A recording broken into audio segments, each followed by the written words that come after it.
Chapter 0. They cannot kill us. We are already dead. All you wanted to do is go home. You hate hospitals. Their slippery smell. And look people get. They're paid here. I can't afford to. The nurses are so curt to a fucker like you. Pregnant again, barely 22. Unmarried, uninsured, minimally waged, and impressively uninterested in life, or in bringing any more into this world. Pain thresholds are actual places. Without yours, I'm going to sleep at South Hospitals, General Hospital, February 4th, 1992. As they inserted bamboo spikes into your cervix, the nurses were playing with your screens. You can't run back. When you stood up and stumbled through the door, you let out a stream of yellow puke that decorated the long hallway, and you passed out over the floors and they carted you off into another dark room. They couldn't understand why the induced miscarriage was nothing social. Really too long to be regular version.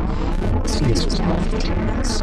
Later, inside the room, you felt yourself in some cold goop. The noise that came out of the nurse's mouth, she uncovered the truth, did nothing to soothe you. Finally, she tried to monitor her way so that you could not witness the state of what was growing in was disturbed. It was not long for controlling too.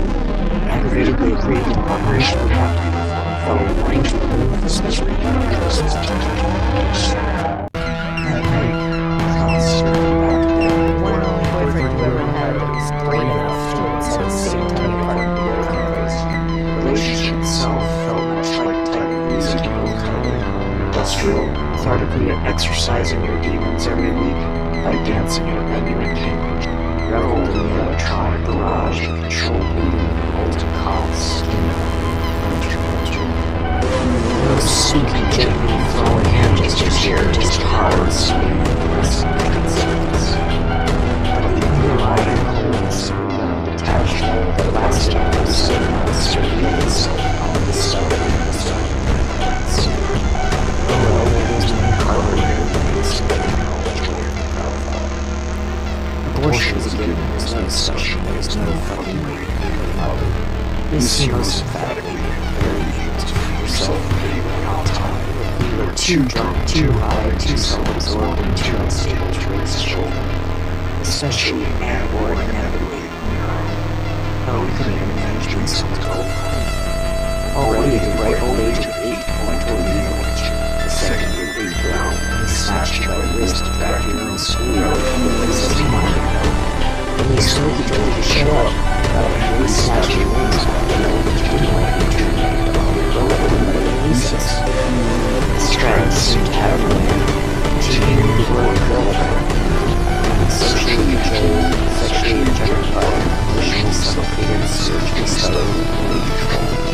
As if it was expected of you to be being, but all your interests, skills, duties, and concerns in life should revolve around pleasing, nurturing, and supporting and questions asked. Only too extreme love. Yeah, so fuck that. The next morning, as the mass over your mouth, the doctor made sure to reprimand yourself. His eyes glared very holding your sword in medical work. This is your third abortion.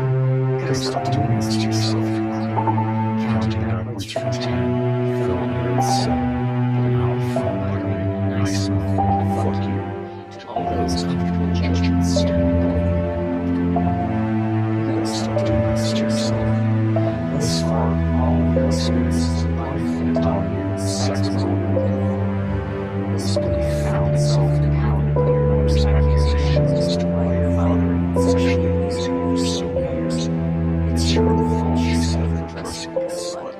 She never took into consideration that the abuse started when you were so young that she was the one dressing you. By the time you were 8th grade, you were not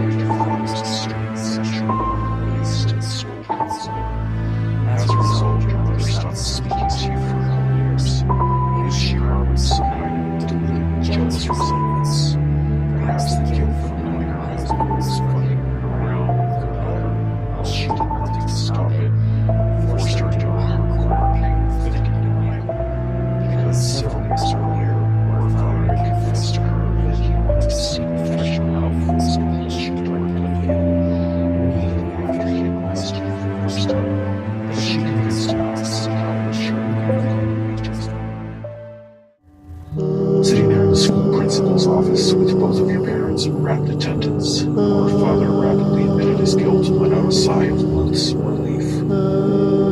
On the next downbeat, her mother pleaded, "She's a liar," puffing and stamping her feet, teeming with ridiculous display of disbelief. He sat there, frozen in that wooden seat, staring deep into this world's earmarked and abrupt worn-out armrest, gripping the chair to ground out some momentary stability, to find some faith in the reliable forces of Earth's gravity, bed you the strength to raise your thoughts out of that knot. You might have been graced by the wave of compassion that came crashing toward you as the principal stammered at your dad. "I have a daughter too, right? Just cannot imagine how could you, how would you?" It's a profoundly sad sense of pseudo community to later read that statistically, this anti-intuitive abandonment by the mother is a typical response from over half of all daughters molested by their fathers. The mother lashing out due to an achingly insecure notion that her daughter represents some kind of sexual competition in her gapingly sad dysfunctional marriage. Observing also the shrugged off stance of your father, guilty only of repeating his own childhood traumas. Offhandedly, he succumbed to his sexual recklessness, so that without getting into the almost cultural and permissive right to have this primordial fascination with sticking his dick into the tightest rope as possible, whoops was his attitude toward his need for total control over these other people that belonged to him exclusively, that he perceived as being his own private property. And perhaps your mother was just another one of those countless women that consciously clings to those remnants of Victorian era thinking, believing that without a man she is nothing, worthless, unreal woman, non-existent, less than a human being. Nothing could be more pathetically tragic, more hopelessly benevolent, supposedly advanced civilization, save for the predictable, vicious cycling of born victims victimizing their own flesh and blood, doing others in as was done to them, as though that makes it less of a sin. Calcified scabs of self-hate, ultimate shame, offspring skin and however, given your mother's ignorance, bluntly incessant attitude, see what happened when you were 13, what devotes her excuse for this lawless projection, rapidly after giving birth to her second birth defeat, and she quickly off as a dead lost coat as your reason for ignoring the turning black sheep.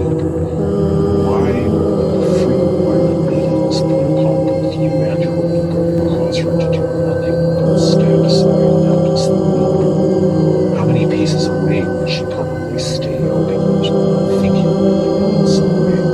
How deeply ingrained was her conviction that your conspicuous independence was a liability to making you a good wife someday? How hammered in was the daughter by not hiding your intelligence, but fragile bailing whose sake you rendered yourself useless to this domineering patriarch, to this shithole that your only goal should be to submit to and to accommodate to? Not surprisingly, this pattern of being the scapegoat in your relationship, both professional and personal, will remain on heavy rotation for years to come. You can take the blame, bear the brunt of other people's unresolved pain, because being hated was better than being ignored any day. But you gotta stop doing this to yourself.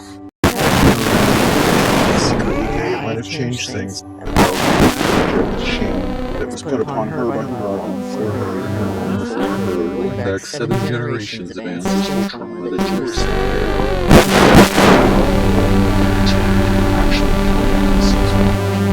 Sometimes, associated states of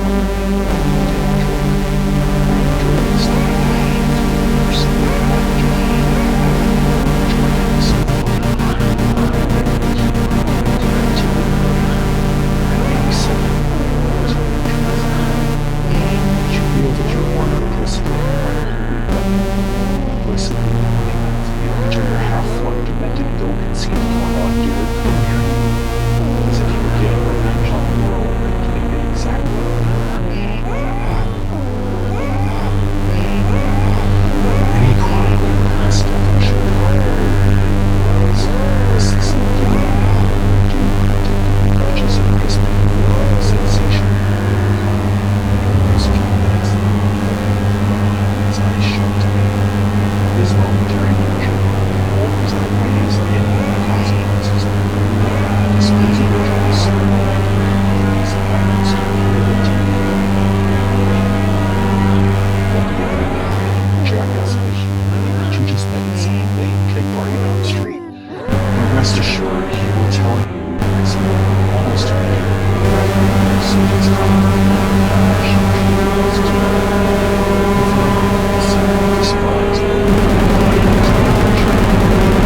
As you laid unconscious on that operating table, with all that scar tissue cut through, and anemic as a paper plate, rapidly bled out, your soul easily slipped your body off, and for a minute or two you were gone. An immense peace engulfed you as you floated above your body and flew through a long, dark tunnel toward the warmest golden white light you've ever seen, completely beyond even the concept of beautiful. Vividly androgynous being of unknown origin, bathed in a radiant royal blue light, appeared before you and asked you in a deeply soothing oak tree voice to make a choice. Begrudgingly, you chose to live. The blue being then said, "There's a little work you must do." We almost lost you there, but you said we woke up in another semi-sterile metal bed, twisted in stiff white sheets inside to go to the abyss.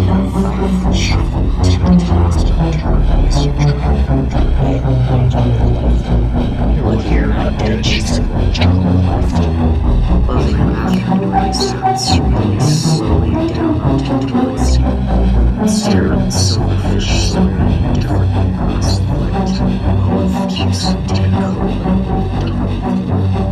Violence heavy as leaf, morphine, and fragile hands of tender stuff. Listen to the thoughts of me as they float to the soul. Storm is tenderly for them, gently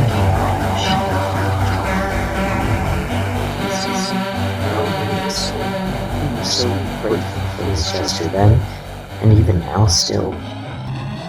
One day later, you were pushing hard against the glass doors, despite the hospital staff's concern that they should not release you until someone showed up that you could hold on to. You informed them that you had no more quarters left for the payphone, and that you wanted to wait outside. "I'm sure my boyfriend will be here any minute," you said, which you knew he was going to show up. Soon enough, you'd be home. Soon enough, you'd lay your eyes on your bed and instantly know that Ben had cheated on you during your 3-day vacation with Death. Soon enough, you'd see it behind your actual eyes in one sudden flash. A short, stocky woman with brown curly hair flailing about wildly while he did her doggy style. His infidelity would not shock you. He wore cynicism like a super shining moon. Rather, you'd be more intrigued by this newfound clarity with which you could psychically perceive what had happened in your absence, as if those red sheets would hold this memory of his betrayal just long enough to show it to you. Soon enough, Annie would admit that the event you could somehow see in your head was indeed correct. With no hush is into a self-sustaining world, because your hope would be twisted